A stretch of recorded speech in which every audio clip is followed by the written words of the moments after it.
Hi everyone. இன்னைக்கு நம்ம little பைட்டில் ஒரு சோம்பேறி முள்ளங்கியோட கதையை தான் பார்க்க போகிறோம். அதுக்கு ஏன் சோம்பேறி முள்ளங்கின்ட்டு பேர் வந்துச்சுன்னு வாங்க பார்க்கலாம். ஒரு சின்ன கிராமத்தில் ராமு என்ற விவசாயி வாழ்ந்து வந்தாராம். அவருடைய தோட்டத்தில் கேரட், தக்காளி, முள்ளங்கின்னு நிறைய காய்கறிகள் இருந்துச்சா. அப்போது அவர் ஒரு நாள் நம்மளோட தோட்டத்தில் இப்போது முள்ளங்கி விதைகளை விதைக்கலாம் அப்படின்னு முடிவு பண்ணாராம். அவர் விதைச்ச விதைகள் எல்லாமே நம்ம நல்லா வளர்ந்து ராமுவுக்கு நல்ல ஒரு விளைச்சலை கொடுக்கணும் அப்படின்னு முடிவு பண்ணுச்சான். ஆனால் அதில் ஒரே ஒரு விதை மட்டும் ரொம்ப சோம்பேறித்தனமாக இருந்துச்சான்.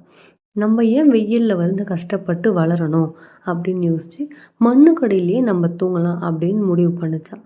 மீதி இருக்கிற எல்லா முள்ளங்கி விதைகளுமே மழை, காற்று, வெயிலோட வெப்பம் இது எல்லாத்தையும் யூஸ் பண்ணி அழகாக வளர்ந்து வந்துச்சான். அறுவடைக்கான காலமும் வந்துடுச்சு.